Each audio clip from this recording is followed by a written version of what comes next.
Senhores, vamos lá falar aqui investigando o furto de dinheiro através de internet banking, ok? Vamos ao caso concreto. Caso concreto. Joãozinho é um promissor empresário do ramo de importação de chicletes Plock e caramelos Zorro. Muito preocupado com segurança, possui um microcomputador exclusivo para transações bancárias pela internet, sempre mantendo o sistema operacional e antivírus atualizados. Porém, Joãozinho percebeu uma transferência bancária no valor de R$16 mil de sua conta, na qual ele desconhecia. Em contato com o banco, eles recomendaram que o empresário modificasse suas senhas de internet. Mas mesmo assim, com a mudança, uma nova transferência bancária continua ocorrendo. Como diz o Matuto, isso é fato venéreo, né? E nesse caso específico foi o banco, na verdade, que me contratou, porque ele queria saber o motivo, o que está acontecendo com essa máquina. O cara usava aquele software do Banco do Brasil, de internet banking. E isso aconteceu alguns anos atrás. Certo? E aí vamos lá, né? Nós estamos aqui no evento de segurança, e aí nós precisamos identificar o que foi que aconteceu com aquela máquina lá do pequeno empresário que houve uma transferência bancária, e mesmo assim que ele mudou a senha, houve uma nova transferência bancária, e ele não consegue entender como é que isso aconteceu. Então vamos imaginar de repente quais são as possibilidades que isso tenha acontecido. Isso aqui é meio comum, né? Isso é meio comum. Isso aqui é um print aqui de uma tela. Um belo dia eu recebi um e-mail, né?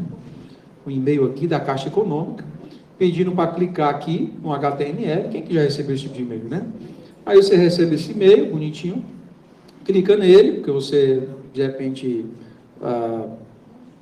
né? Aí ele caiu aqui para uma mensagem.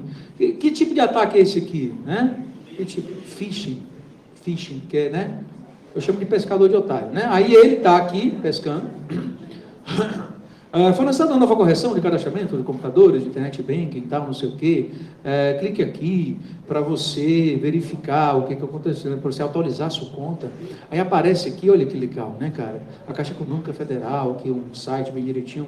Aqui é meio claro o negócio, mas isso aí tem gente que cai, a URL não condiz com o site, apesar do site ser muito parecido, mas tem muita gente que cai isso daqui. É fudal.com. É até sugestivo. Certo? É até sugestivo, não sei porquê, mas bem, tá aqui. Isso é fato venéreo, como diz o Matheus, certo? E aí o cara foi lá e, bem, o cara clicou aqui, botou a senha dele. Eu fiz isso aqui que eu queria saber até onde ia, sei lá, né? Tá aqui, o meu nome de usuário é o nome do meu usuário da Caixa Econômica Federal. Certo? Aí eu cliquei aqui e tal, eu estou verificando, eu estou só conjecturando essa possibilidade, mas vamos lá. E cara, muito bem direitinho lá no Fudal, tinha até a senhazinha, né? Qual é o nome dessa senha? Essa senha, o teclado virtual, né? Muito bem feito, muito parabéns. Eu fico orgulhoso, na verdade, quando eu vejo esse tipo de coisa. Quando é bem feito, é sério, eu sou um cara que eu me orgulho muito de hacker, né? Eu acho muito legal, assim, galera, que quando é bem feito, né? Quando é mal feito eu não gosto, eu só não me orgulho de Lamer. Mas hacker eu já, né? Lamer que eu acho meio paia, mas beleza. Aí tá aqui, aí a Caixa Econômica por alguma razão não sabe meu CPF mais, aí ele tá pedindo, esqueceu meu CPF, ou então ele quer saber ainda, como aconteceu uma vez, um operador de telefonia ligou para mim, senhor, eu gostaria de atualizar o seu cadastro? Sim, diga. O senhor continua morando em tal lugar? Né? Assim, não, na verdade, não. Eu gostaria de atualizar seu cadastro. O senhor poderia me confirmar seu CPF? Não, meu CPF continua o mesmo. Eu não mudei. Não sei se você continua mudando, mas eu não mudei. Se eu mudasse de nome, fizesse uma operação de sexo, meu CPF continuaria sendo o mesmo. Inclusive, às vezes tem vontade de ser chamada de Roberta. Eu acho um nome bonito, mas o meu CPF ia continuar sendo o mesmo. Eu acho que a mulher achou que eu era ignorante, mas o CPF não vai mudar, então eu não vou fornecer o CPF para a pessoa. Então você diz aí, eu digo que se continua, certo? esse tipo de coisa. Mas aqui, por alguma razão, a Caixa Econômica pediu, esqueceu meu CPF, a Caixa Econômica esqueceu o número da minha agência, senha de cartão. Bem, senhores, infelizmente, muita gente cai nesse tipo de jogo, né? Muita gente cai nesse tipo de jogada aqui. E aí, como é que será que isso aconteceu? Vamos lá para a máquina da vítima. A máquina da vítima está aqui. Vamos pegar, ela realmente foi uma máquina Windows XP. E eu estou aqui na máquina da vítima, que é um Windows XP. E aí eu preciso saber se a máquina da vítima, de repente, acessou o site fudal.com/internet banking, caixa internet banking, ou qualquer outro endereço que deva querer levar a crer que a pessoa navegou, acessou aquele tipo de site. Aí eu não vou fazer nada diferente mais, eu vou aqui olhar para o histórico de internet da pessoa, vou aqui, sei lá, ferramentas, onde que eu clico mesmo aqui, histórico, eu vou aqui, hoje, o que a pessoa acessou? Nada, semana passada, nada, nada, 3 semanas atrás, nada. Eu sou infeliz, tu não acessa a internet não? Não, é porque eu gosto de limpar o histórico. Obrigado. Eu fico muito feliz quando alguém faz isso.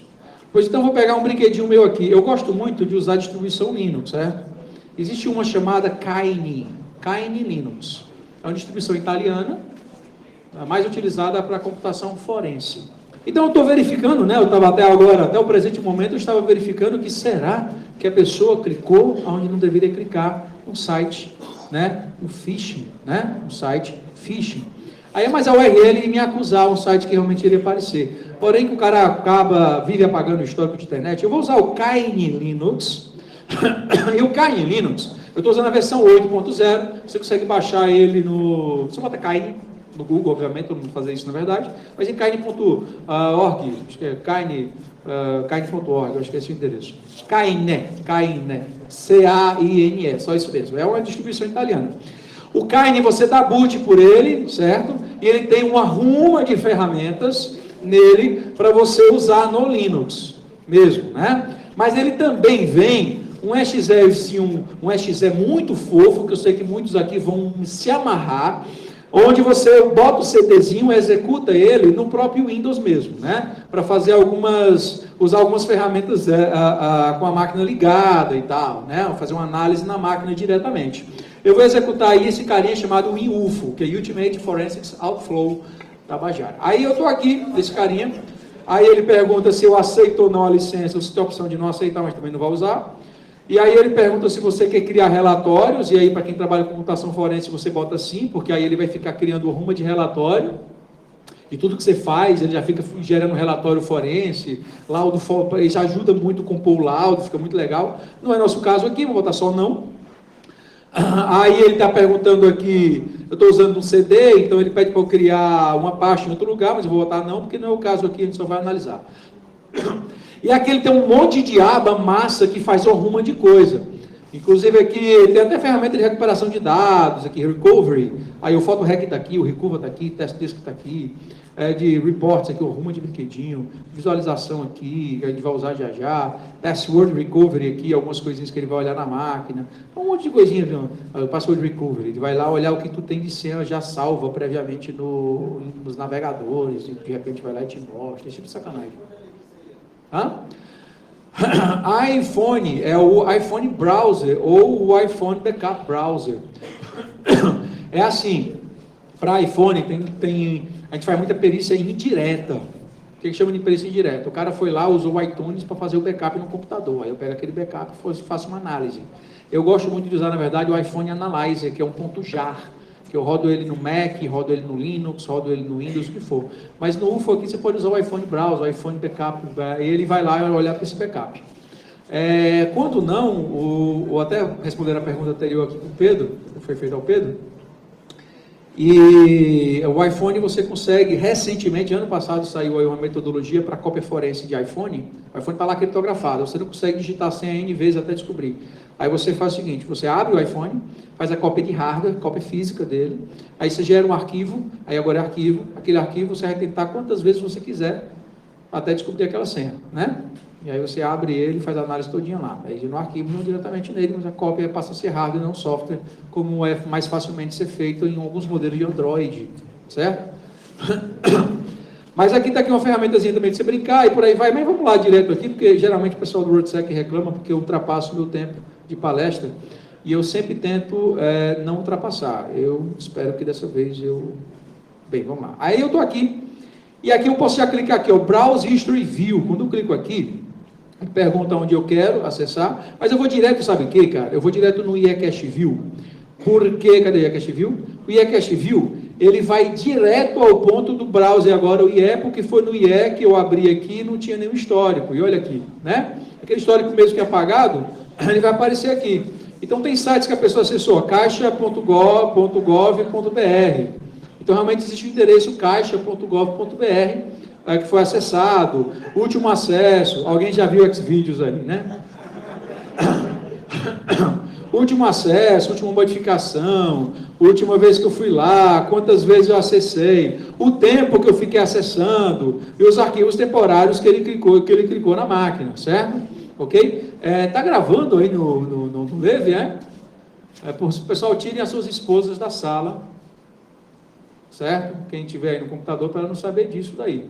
Não adianta você excluir o histórico de internet, porque aí essa ferramenta, perceba que sem dificuldade nenhuma, a pessoa vai saber o que você andou fazendo, de repente aqui, é um site muito legal para você acessar, marcomonteiro.com.br, Xvideos, às 3 horas da manhã, olha aí, né? Ok? Do dia 5/10, às 2016, às 3 horas. Não vamos entrar em detalhes. Certo? Vamos preservar a privacidade do cliente, uma vez que o computador não está sendo utilizado para isso. Pelo que pareça, no caso real, o cliente não tinha navegação nenhuma, o cara realmente usava o computador somente mesmo para... Acredita, o computador, o cara botou assim, não, porque eu sou tão... Né, eu quero tanta segurança em computador, vai ser somente só para acessar o software do banco, nada mais. Mas, caramba, o cara não acessa mesmo a internet, mas vamos lá, vamos continuar o negócio, né? Vamos continuar o negócio aqui. Isso aqui, que ferramenta eu utilizei essa? Usei o IE Cache View, né? O IE Cache View, tanto ela está dentro do Kernel, como você consegue facilmente baixar na internet, sem precisar nada. Também tem outro tipo de ataque, que é um pouco mais escroto, né? Assim, perceba que aqui é um site do banco, né? Aqui é um site do banco aqui, e a URL aqui? A URL bb.com.br. A URL está certa, né? E o site está muito bonitinho. Tá certo que de cara eu já olho logo que isso aqui não é, porque aqui é o vacilo, né? Assim, quem manja Linux aqui, Apache e tal, olha aqui. Aqui eu já sei que é um diretório que está no home aí do cara e tal. O vacilo está aqui. Mas esse endereço aqui, bb.com.br, está direitinho, realmente www.bb.com.br é um dos sites do Banco do Brasil que tem. Isso realmente pode acontecer, de você chegar e olhar para aquilo ali, e aí você disse, essa daí, meu chapa, até eu caía. Sinceramente, essa daí, sinto muito, mas até eu caí. Pelo que parece, eu estava prestando consultoria numa empresa, que não tinha nada a ver com esse caso. Eu estava andando aqui numa sala, eu vi um funcionário de longe, assim, num computador, digitando os dados do cartão dele. No site do Banco do Brasil. De longe, eu estava olhando e disse, vem aqui, meu amigo, o que você está fazendo aí? Não, estou digitando aqui. Eu disse, cara, né? Só pensar numa coisa, por que o banco está te pedindo informação que eles têm? Não, porque, sei lá, para verificar se eu sou eu mesmo. Né? Eu ia falar naquele negócio assim, eu quero saber se você é você mesmo, baseado numa coisa que você tem, numa coisa que você é, numa coisa que você sabe. Né? Baseado em 3 fatores, você pode até combinar eles, mas uma coisa que você tem, uma coisa que você é, uma coisa que você sabe, uma coisa que você vai me dar para me dar dinheiro, isso aí, sinceramente, eu não, né? É um pouco exagero, mas isso aqui é fácil de cair. Agora, como é que isso acontece, cara? Isso pode acontecer de 2 formas, sabia? Existe esse arquivozinho aqui, que no Windows era bem fácil de se editar, certo? Você vai lá, digita aqui, Notepad, Windows 632, Drivers, etc, Host. Isso aí deve ser manjadíssimo para vocês, certo? Manjadíssimo para vocês. Nessa de manjadíssimo para vocês, nesse arquivo aqui, Rosts, pode acontecer isso aqui. Você tem, isso aqui é o padrão, 127.0.0.1, localhost. Isso daqui é a interpretação, né, é a resolução do nome local da máquina. Para vocês entenderem, quando você vai acessar a internet, normalmente a ordem é o seguinte, você bota lá www.xxx.com.br, ele primeiro vai verificar no arquivo hosts, normalmente, né, dependendo da configuração, mas o padrão, se tem alguma resolução lá. Se não tiver resolvido nada lá, aí é que ele vai pesquisar isso no DNS primário. Se não tiver, vai no DNS secundário. Se não tiver, no DNS terciário, se houver. Se não houver, ele vai dizer lá que não foi possível resolver. Tá certo? Outro vacilo comum é que a galera usa muito o comando ping para resolver nome quando está no MS-DOS. Se você usar o ping, ele vai responder em cima disso. Então, passe a usar NSLookup, porque o NSLookup é que você realmente pergunta para o DNS. Beleza, o servidor DNS também poderia estar te resolvendo o endereço IP errado, te colocando para um site fake, né? Porque esse é o caso. Nesse caso aqui, eu tenho esse endereço IP que não é do Banco do Brasil, apontando para o URL do Banco do Brasil, então vai aparecer para mim bonitinho, cara, bb.com.br, mas ele está direcionando para um outro endereço que não é, e por acaso ele tem um site semelhante ao do Banco do Brasil. Eu posso fazer isso nesse arquivo aqui. Oi.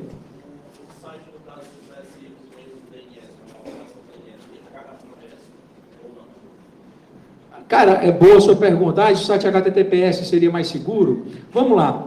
Não é falando mal não, mas existem alguns bancos, que eu não vou dizer o nome, que você... Não, é que vocês sabem que você vai entrar no site, aí ele fala, o certificado lá não é de repente o ICP Brasil, aí ele fala, esse certificado não é válido para esse teu browser, tu aceita ou não? Aí tu bota sim, e tu navega no site. E é um site real. Então, já cria a cultura do usuário aceitar um certificado que não deveria. Da mesma forma que eu vou lá e crio um site fake, HTTPS, com certificado que não é válido. Ele, de repente, aparece na tua mão, na tua frente lá, você aceita esse certificado? Aí diz, já estou acostumado a fazer isso mesmo. Aí você aceita. E aí você aceitou um certificado não válido e está navegando no site que é fake. Entendeu aí? Então, assim, existe uma cultura aí que, infelizmente, foi criada por alguns sites que são reais. Não é verdade? Então, eis o problema aí. Eis o problema. A engenharia social está sendo feita pelo próprio banco. Certo? Entendeu? Já começou aí. Né? Entendeu? Então, olha só. Eu estou aqui bonitinho, verificando esse arquivo aqui. Isso aqui era tão manjado, que a partir do Windows Vista, esse arquivo passou a não... Você tem muita mais dificuldade de conseguir editar esse arquivo. Mesmo que eu esteja como administrador, eu não consigo editar esse arquivo. Eu tenho mais dificuldade. Impossível mas você tem mais dificuldade. Ele ficou mais protegido, porque esse arquivo realmente era muito utilizado. É só um arquivo, sem extensão, mas é um arquivo texto.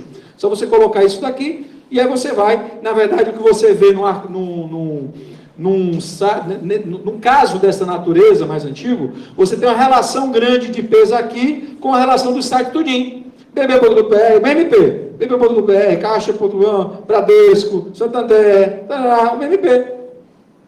Aí lá no servidor do cyberfuleiragem, você tem lá o virtual host, né? Então, dependendo do domínio que você está solicitando, ele vai direcionando para uma pasta diferente, você tem no mesmo site hospedado vários sites. Mas a partir do Windows Vista, isso aí mudou. Aí como a galera começou a fazer? Fez assim também, ó. Lá em configurações de LAN, todo mundo conhece aqui, configurações de internet, opções de internet e tal, configurações de LAN. Ele aponta lá para um endereço, que é um endereço proxy, para um script de proxy. Muitas vezes isso quando está habilitado, mas isso aí você já é uma combinação de ataques, né? Em um dado momento você clicou em alguma ferramenta, né? Alguma ferramenta que alguém te fez clicar em alguma coisa, que lá, veja as últimas fotos da atriz que vazou nua, né? Fulana de tal, .jpg.vbs, né? Entendeu? Ganhe um ovo de Páscoa agora, estamos na época do ovo de Páscoa, ou então aumente o seu braço, né? Porque tem gente que quer jogar basquete, entendeu? Aí dá, certo? Aí você vai lá, clica e de repente vai lá e você clicou nele, e aí o teu antivírus de repente não vê malícia nenhuma nisso, porque ele só está indo na linha de registro da parte do Windows que é autorizado para qualquer usuário editar um proxy, né? Então isso de repente não é malicioso. Então é habilitar essa função aqui, editar isso daqui, e muitas vezes ele desabilita a opção de você alterar isso daí. Por isso que é tranquilo, é só você pegar essa URL, botar o regedit e fazer um find lá por essa URL, você vai achar exatamente a linha que está lá para você deletar. Né? Tranquilo isso. E aqui ele está apontando para o script de proxy, www.mala.com/proxy.pack. E isso aqui já é um caso real também, né?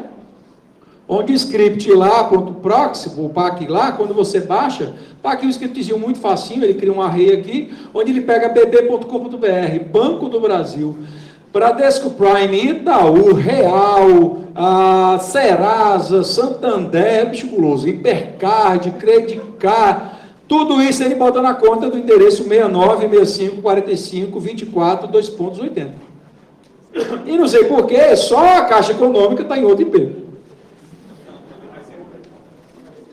Mas eu vou ficar calado só porque tem leve. Só porque tem leve. Mas, não sei, de repente é isso. Esse aqui é um caso realmente, né, de um proxy. Então, assim, quando você vê um proxy desse, eu não vou jogar fora, né? Ele é um X9, ele está me entregando aí a informação que eu preciso para saber a parada lá, né? Ok? E aí eu vou verificar isso. Aí eu também verifiquei que o cara não sofreu disso, certo? O cara não teve isso, certo? O cara realmente não caiu nessa parada também. Isso, caramba, não foi um phishing, não foi uma resolução aí fraudulenta do nome dele, né? Certo? Não foi. Será que foi um DNS spoof, né? Aí eu vou lá além, eu vou lá pegar o servidor DNS que ele utiliza para ver se ele foi... Será? Ou será que pode ser um malware, né? Tem muito rumo de malware aqui. Nossa amiga que vai falar de ransomware já e tal, ele é acostumado aí ao rumo de malware. Principalmente é um malware aí que rouba dados bancários. Será que foi um malware, né? Será que foi um software malicioso aí com o objetivo de capturar senha, sei lá, dados bancários para poder ferrar o cara? Então eu vou lá, vou começar na base, né? Vou olhar aqui o gerenciador de tarefas, ver se tem algum processo estranho, né? Nada demais. Aí eu vou lá no MS-DOS, vou dar um netstat, vocês conhecem, né? Netstat-NAB. Você está no MS-DOS, não esquece do B, o B é massa, velho. NAB. O B, ele vai exibir dessa forma assim, ó. Ele mostra aqui, ó, as bibliotecas e as aplicações que estão utilizando uma determinada IP e porta. De repente, eu tenho aí que chama de bot, né? Você tem uma bot, ou seja, uma máquina que pode estar sendo acessada por alguém, né? Ou seja, conectada a alguém, uma bot, ligada a uma botnet, né? Você de repente está aí, um malware que o cara de fora está conectado em você, pegando esses dados, porque tem tudo a ver, né? O cara alterou a senha e continua parado, então o cara continua conectado a você, então por isso que eu estou verificando aqui com o netstat. Net vem de rede, network, stat vem de status, status de rede, menos NAB, para mostrar aqui os aplicativos do Windows aqui, para saber se algum deles aqui, né, tem alguma mazela aqui, para dizer que tem um UDP, o localhost conectado pela porta 1072, usando essas DLLs, esse aplicativo aqui e tal. Eu estou olhando aqui, mas eu também não achei nada demais, né? Eu não achei nada demais. Então, assim, não é um malware amador, é um malware um pouco mais profício. Um malware um pouco mais profício, ele vai se esconder dessa parada toda, não vai aparecer em nada disso. Não é aqueles malware fuleiragem que tu abre o MS-DOS, ele fala assim, ó, tu vai tentar abrir o MS-DOS, a mensagem que dá esse recurso foi desabilitado pelo administrador, pô, pode formatar tua máquina, velho, não tem a menor dúvida que tu está infectado. O cara entregou legal, entendeu como é que é? Tu não consegue entrar no MS-DOS é porque ele está pedindo que tu queira digitar essa parada aqui. Ridículo isso, né? Mas a gente não tem sorte de encontrar uma parada dessa. Então, eu vou voltar aqui para o meu Kine, certo? Vou voltar aqui para o meu Kine. E eu vou usar essa ferramentazinha aqui. Vou voltar aqui para o meu Kine.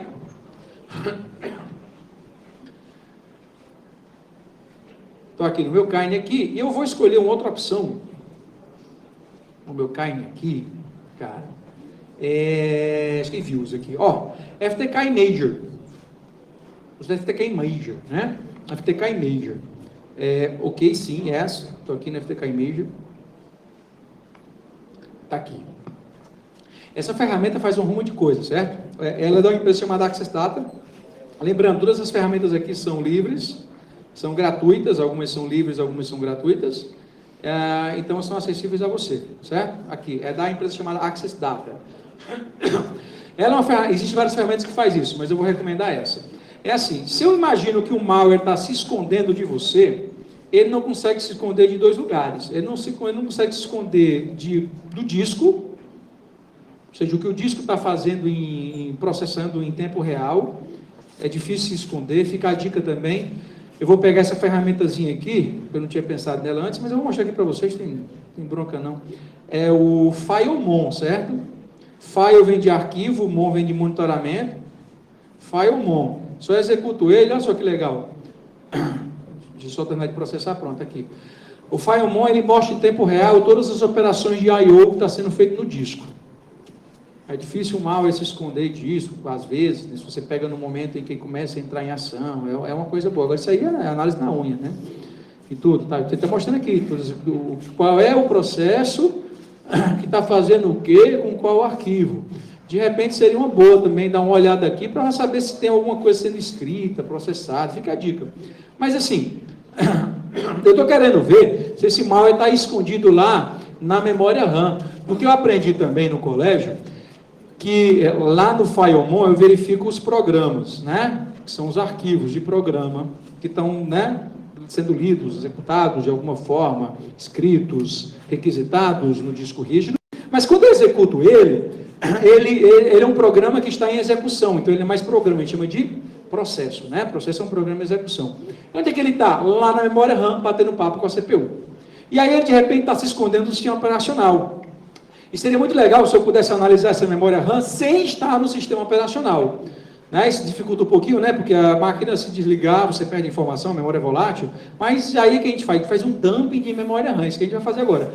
Dumping de memória RAM é a cópia forense da memória RAM. Se tu tiver uma memória RAM de 2 GB, ou 4 GB, ou 8 GB, quando eu faço o dumping dessa memória RAM, ela vai criar um arquivo de 2, 4, 8 GB. Não, mas só tem aí 500 megas sendo usado. Beleza, mas ele vai fazer a cópia forense de todo o espaço da memória RAM. Aí essa máquina virtual tem 2 GB para ser um pouco mais rápido, eu vou clicar nesse botãozinho aqui que tem um desenho de memória RAM, ou eu vou em File e tem Capture Memory, você clica nele, você define qual é o local, Destination Path, qual é o local que você quer que a memória RAM vá. Vou botar aqui no HD do perito aqui, que é o nome da memória RAM aqui. Eu estou sem criatividade, eu vou chamar de RAM. .dd. Aí eu posso incluir o pagefile.sys, eu não vou fazer isso para demorar mais tempo, mas o pagefile.sys é aquele arquivo de paginação do Windows, que ele faz o swap, né? Faz aquele swap aí, que aí de repente é interessante também para analisar, porque a informação pode ser que não esteja na RAM, mas esteja no swap. Tem outras funcionalidades aqui não importam nesse momento, sim, e aí ele vai começar a fazer o dumping dessa memória RAM, e como a memória RAM tem 2 GB, ele vai fazer essa coleta toda de 2 GB. Joia? Feito isso, eu estou gerando um arquivo de 2 GB. Fiz um arquivo de 2 GB. Ok? Esse arquivo de 2 GB está aqui. Está pequeno, né, galera? Está pequeno ou muito pequeno? E agora? Melhorou, né? Piorar não podia, mas... Deixa eu só aqui que a tela está comendo um pouquinho.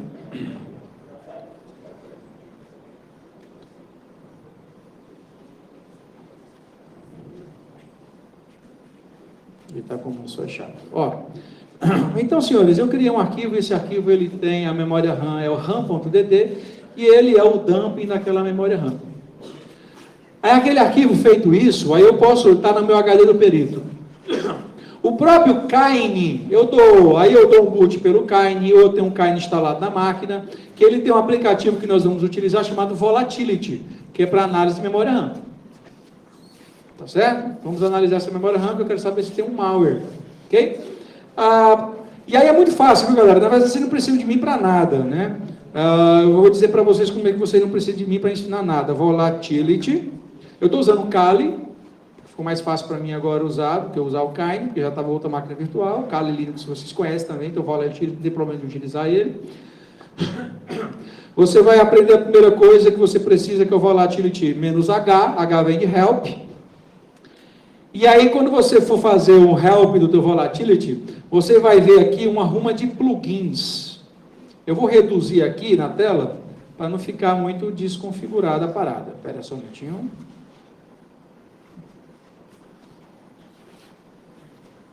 volatility menos H, isso vocês vão fazer em casa depois para brincar, e aí vocês vão ver aqui que existe aqui um monte de plugins, está vendo aqui plugins? Um monte de plugins.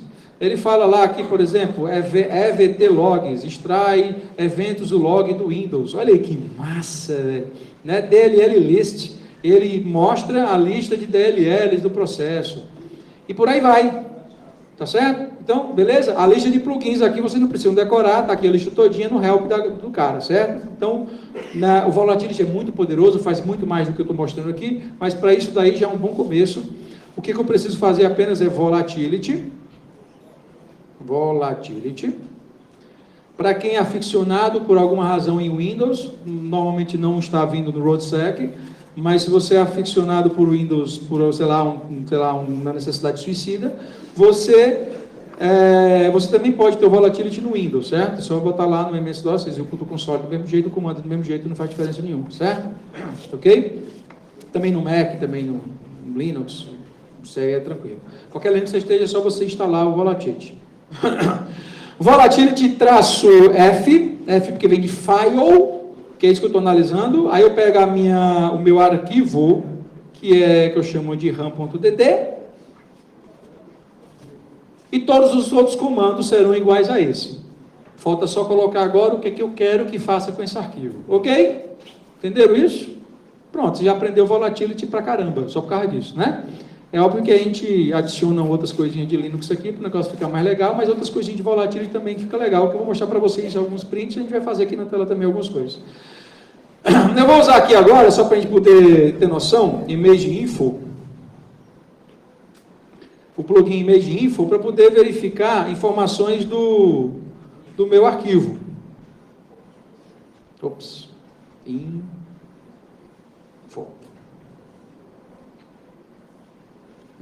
Né?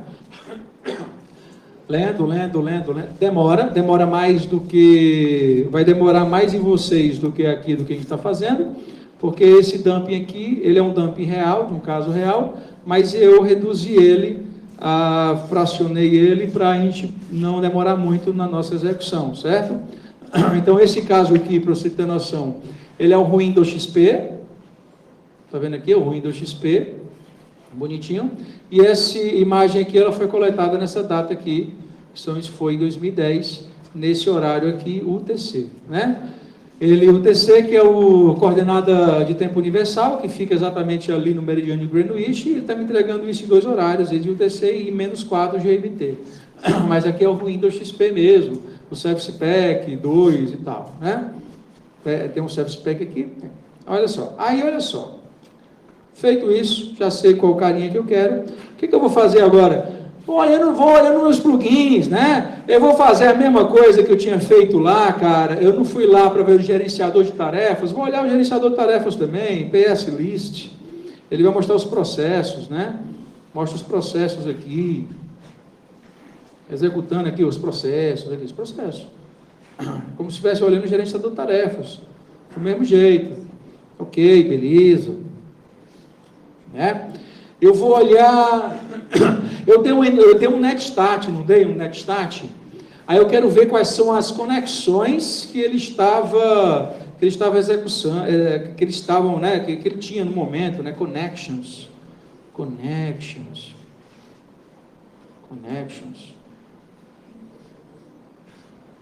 Nada.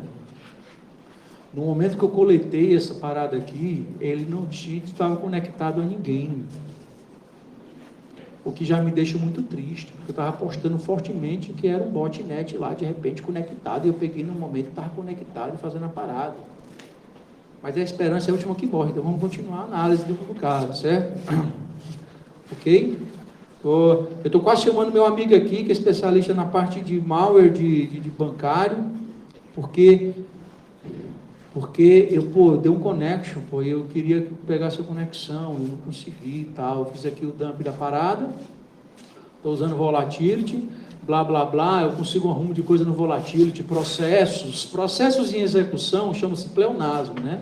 Sockets de rede, conexões abertas, DLL, eu boto DLL list, aí vai aparecer as DLLs, registro utilizado em cada processo, módulos de kernel, mapeamento de endereços físicos virtuais, mapa de memória, processos, e outras coisitas a mais, e aí você vai digitando rumo de comando, essa apresentação vai ficar disponível exatamente para vocês fazerem esse passo a passo aí. Eu acho que eu vou até pegar o dump desse aí também disponibilizar para vocês fazerem exatamente a mesma coisa. Nosso objetivo é que vocês façam a mesma coisa. E tal, estou executando aqui, a PS List eu fiz, olha que legal, cara, PS Tree, eu gosto de PS Tree também. Quem conheceu um comando chamado tree do MS-DOS, que é dessa época, né? Você vê os processos, ele em árvore de processo, né? Nesse caso aqui, eu estou vendo aqui o que é processo filho de quem, para uma análise é interessante, né? De repente, de um processo, filho de um outro processo, né? O PID, o PPID dele e tal, nada demais. Eu estou aqui, eu usei o PSScan, o PSScan é outra coisa legal, você usa a opção PSScan, para cada processo ele mostra. Quando é muito importante essa informação aqui, eu vou dar aquela ampliada, eu estou só mostrando aqui a estrutura dele. Eu tenho esse processo, a região de memória que ele está alocado, porque a gente aprendeu naquele livro Sistemas Operacionais Modernos, escrito de 85 por Tannenbaum, que o sistema operacional ele fica numa região protegida da memória. Então, eu já sei mais ou menos com aquele endereço de memória que o sistema operacional está comportando, e eu tenho um aplicativo de sistema operacional que está em outro endereço de memória que não deveria ser. De repente, isso pode me achar meio estranho, tal, que às vezes tem umas aplicações parecidas com o sistema. E aqui eu estou olhando aqui, cada processo foi aberto por qual usuário, get seeds aqui, LL lists.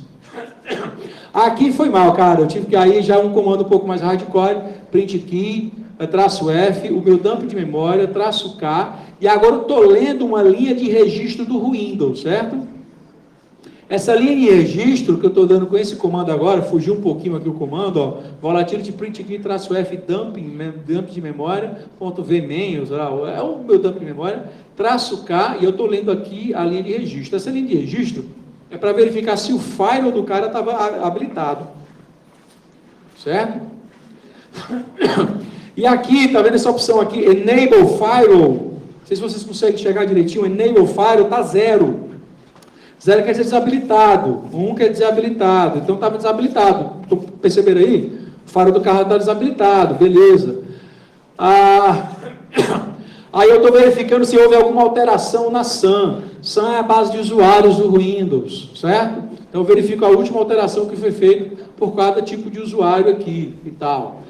Estou investigando, perceba que eu estou investigando, estou cascaveando alguma coisa. Aí eu tenho um dump de memória aqui, estou verificando se tem alguma alteração de perfil, estou continuando. Aí eu dei connections, valeu. Eu estou com connections, eu dei o connections e aí veio aquela frustração, aquela depressão, me bateu aquela depressão, ok? Aquela depressão. Mas olha só, tem uma coisa legal no Volatility, que ele consegue pegar algo que a gente chama de dados transitórios. É porque é o seguinte, a gente já sabe que existem dados voláteis, né? Que estão instalados na memória RAM. E existem dados piores do que os dados voláteis, são os dados voláteis mais voláteis. São os dados transitórios.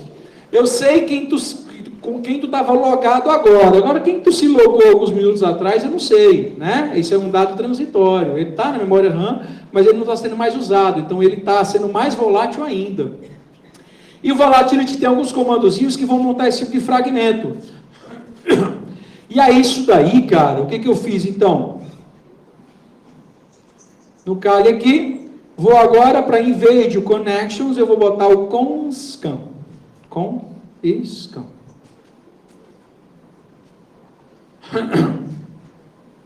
Foi mal, galera. Tá aqui, olha aí. No momento que eu fiz o dump de memória, de fato não tinha nada, mas quando dou o conscan, ele está olhando o fragmento de conexões que aconteceu agora há pouco. E aí ele está observando que esse indivíduo aqui, a máquina dele era o 172.16, 176, 143, ele estava pela porta 1054 dele, conectado no endereço de IP 193.104.41.75, 2.80. Velho, é uma porta 80, uma porta HTTP, não tem como ser mais inocente do que uma porta HTTP, ele estava conectado, né? Então, eu achei isso daqui.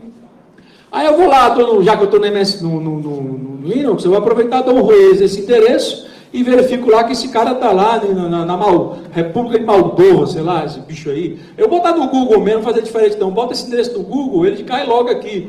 Caramba, velho, cadê? Onde é que está o bichinho aqui? Zeus, lista de IPs conhecido do Zeus. Então Zeus foi desativado aí, mas Zeus ele foi uma botnet que fez uma, né? Ele fez um negócio assim, foi muito bem feito, né? O Zeus ele fazia isso, era difícil para o antivírus conseguir pegar ele, né? Identificar ele, e ele entregava lá para a galera, os dados bancários. O Zeus ele foi desativado, mas o código-fonte está aí disponível aí, facilmente encontrado, e você monta o Zeus em casa, a negada ele cai nessa. Então não é diferente, estou falando do passado que é presente. Esse IP aqui é uma da lista de IPs conhecidos pelos Zeus. Então eu já sei que é o Zeus, provavelmente é o Zeus, né? É um trojan que rouba nomes de senhas de acesso à internet relacionados à internet banking. Olha aí que coincidência, né? Funções que o que o Zeus faz, cara? Ele desabilita o firewall da máquina. O firewall está desabilitado? O firewall está desabilitado, verdade. Está aí, coincidentemente. Geralmente disseminado por e-mail, né? Aumente meu braço, por meio de spam, cria um arquivo com o nome mutex, chamará vira underline 210x, que realiza um bypass no firewall para depois ser copiado com o arquivo de nome sdra64.exe de forma escondida para o sistema operacional. Então, ele cria esse arquivo na máquina, ok? Modifica as entradas de registro do Windows para que o arquivo autoexec.bat rode o malware toda vez que o sistema operacional reiniciar, e adiciona alguns valores aqui de registro, conecta nesse endereço IP para baixar alguns arquivos, e armazena as informações roubadas em um arquivo chamado user.ds e o local.ds, certo? Então, existem aí 3 arquivos que me interessa muito saber, que é o local.ds, alguém anota aí para mim, para me dizer que a memória está ruim, local.ds, user.ds, e outra parada aqui, que é o avira 210.x.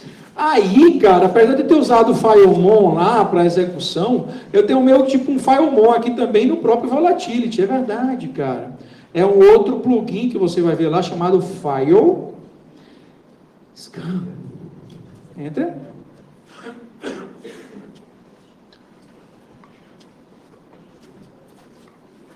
Olha. Vocês viram aí? Né? Aí sinto muito, né? Para quem não conhece o comando novo agora, que, cara, eu sou louco por shell script e eu digo que o grep é divino, cara. Grep eu estou cortando, né? Eu estou filtrando aí essa ruma de texto, ele me trazer só o texto que me interessa. Então, o grep, vou abrir aqui aspas aqui. Ops. E aí, vamos lá. Os arquivos eram SDRA, né? SDRA. Você tem esse arquivo, não é isso? SDRA? SDRA 64, né? Está 64 aqui, pronto. .exe não vem botar não, porque eu estou fazendo busca textual. Dentro de um aglomerado, de um coletivo de textos, eu estou querendo extrair desse texto que tem relação. O pipe, nesse momento agora, porque esse pipe aqui é para concatenar esse comando nesse outro aqui. Tem gente que deve estar com raiva de mim. Professor, isso eu já sei. Foi mal, cara, desculpa aí. Isso aqui, esse outro pipe aqui quer dizer ou, né? Ou. Então, SDRA ou local.ds ou user.ds. Tem o suficiente aqui. Se eu achar um desses caras já bom, ou a vira também seria muito bom. Vou botar aqui, entra, que senão vai ficar grande e ele não vai conseguir visualizar na tela. Está processando, está lento, está cascadinho na memória e não achou nada. Digitei alguma coisa errada aqui, velho. Hã? Como? Deixa eu achar um por um aqui. Deixa eu ver esse DRA logo aqui, 64.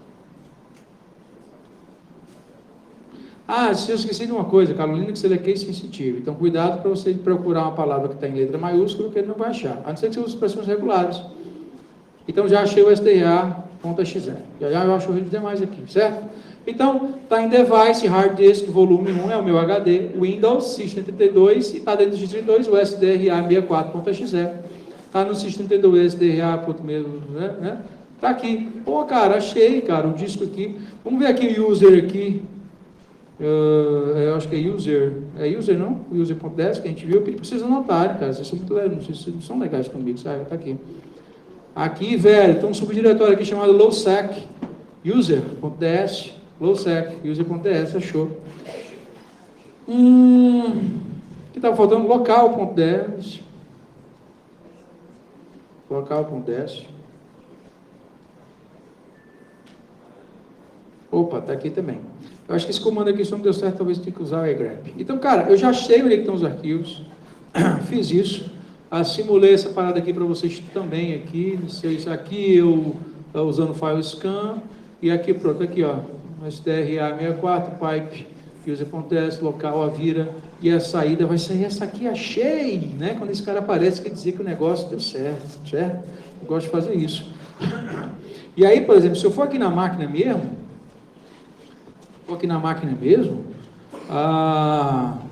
aí eu vou lá, posso verificar lá e tal, aí já é outra informação, já é outro tipo de análise que eu posso dar continuidade, onde de repente, nada mais que de repentemente,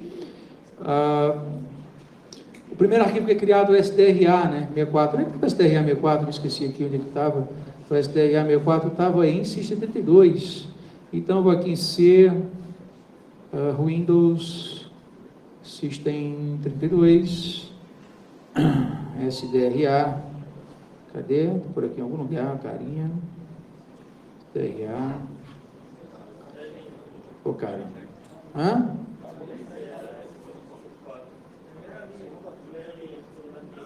acharam aí já? Primeira linha, segundo arquivo, não, aqui, aqui, eu estou ficando velho, ó, tá aqui, ó, então achei o carinha aqui, aí eu vou lá, posso aqui em propriedade, modificado nessa data, criado nessa data, olha aí, pronto, eu já cheguei até chegar no momento em que quando foi criado o malware, aí eu posso continuar aqui a análise aqui, para saber quem foi que fez essa besteira, de onde é que veio, foi de um pendrive, foi num e-mail, aí é outra perícia aqui, sei lá. Aí o pessoal da RoadSec tem que dizer quanto tempo eu tenho ainda. Estou atrasado já, pronto. Estou atrasado já. Então já sei o que me interessa, né? O que me interessa? Saber como é que se deu. Isso ainda posso continuar, certo? Se eu fizer uma análise do histórico do usuário, a gente viu ontem, né? Tá naquela parada lá e tal. Aí eu vou saber exatamente o momento da criação do arquivo, como é que se deu. Quem foi que fez a besteira lá? O cara abriu o e-mail e aí recebeu o e-mail lá, o cara clicou, executou qual aplicação lá em downloads, certo? Aí eu vou lá em download, se eu for em download agora, só isso aqui porque isso é divertido pra caramba. Eu vou aqui no meu FTK Imager aqui de novo aqui. Eu vou fazer aqui, vou abrir meu FTK Imager. Aqui eu já estou abrindo direto aqui sem, e vou adicionar aqui todos os meus dispositivos. Deixa eu ver se o cara abriu aqui um download, não tem. Cara, tu não tem download nenhum, tu não baixou nada? Não, eu não baixo nada não, porque aí, pô, cara, qual será o malware que o cara baixou aqui? O cara não baixa nada, mas eu vou ler ele aqui no FTK Imager, root, Documents and Settings, all user, não é Marcos, o nome do infeliz é Marcos,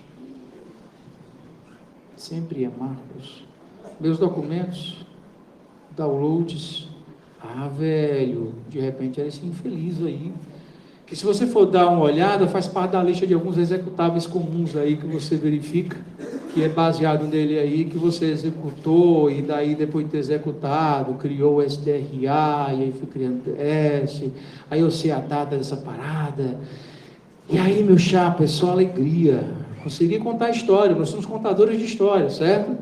Na APCOF, o que nós fazemos é isso, eu falei da APCOF, Associação de Peritos de Computação Forense, nosso objetivo é investigar crimes digitais e atender essa galera. Obrigado, senhores.